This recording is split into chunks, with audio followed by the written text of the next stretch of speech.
my role today is just to kind of give you in 15 minutes a little bit of an overview of why R2O was developed and the kind of things that we've been doing on the programme.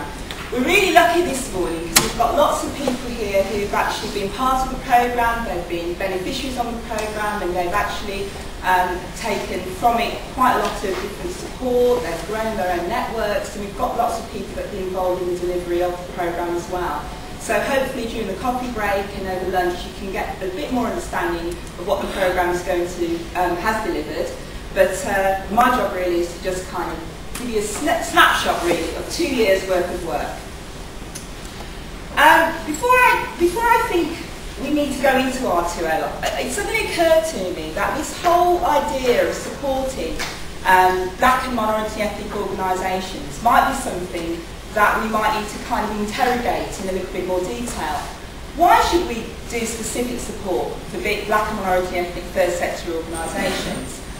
And I came up with 3 reasons. One, if we think about immigration and living in this country and the Windrush era, that a lot of black and minority ethnic third sector organisations began as a means of supporting groups of people, immigrants to this country, to build resilience really in the face of discrimination. But actually, even now, organisations, some of the refugee organisations and some of the ones that have been running for absolutely ages, like some of the West India associations, Indian association organisations, offer support to people about how do you live in British society, how do you actually negotiate and navigate and deal with your concerns. And finally, and not exclusively, it can provide more appropriate service provision, especially in areas where mainstream provision appears to fail.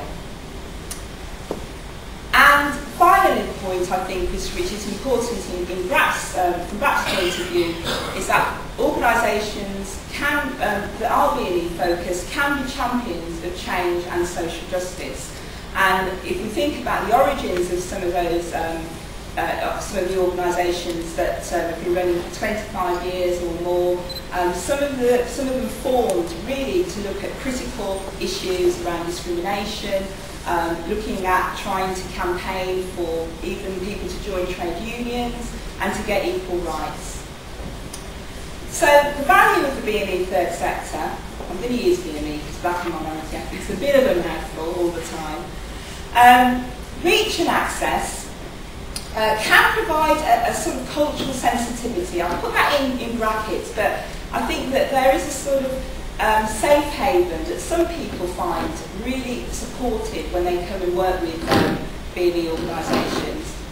The Heineken effect can do stuff, go places and work with people that nobody else wants to work with, essentially. And a lot of BME organisations are working on the front line with very challenging and difficult issues. Responsiveness and flexibility and meeting challenging social concerns. And that isn't just for black and minority ethnic third sector organisations. I think many people that not just a part of third sector or social enterprises would say that that list equally applies to their work as well. Oh, sorry, my son did this. Little things to surprise me but the environment that we're working in is becoming really challenging. I mean, we found it challenging. We're not particularly a large organisation, we're not small, but we're seeing that it's difficult to campaign and to work in the areas that we want to work in. It's going to be even more difficult if we think about the recession. I promised I wouldn't mention it today, but it's very, very difficult not to mention it. But I suppose in recent times, what we've been seeing is the alignment of the third sector with the public sector delivery agenda. So if you don't deliver anything that the public sector wants or wants to purchase, it's quite difficult to think where do you fit in relation to offering a service, or what do you do as an organisation anymore. So the movement then, what we've seen over the last sort of 5 years in particular, is a real change from grant funding. So organisations like the Birmingham City Council used to give brap 60k a year just to be brap, just to be looking at equality issues in Birmingham, to promote equality, to look at our policy work, to get publications out, that sort of stuff. 3 years ago, all of that ended. So the idea of grant funding, having money to just do what you do best, is something that many organisations are having to get used to and really kind of facing up to the reality of that.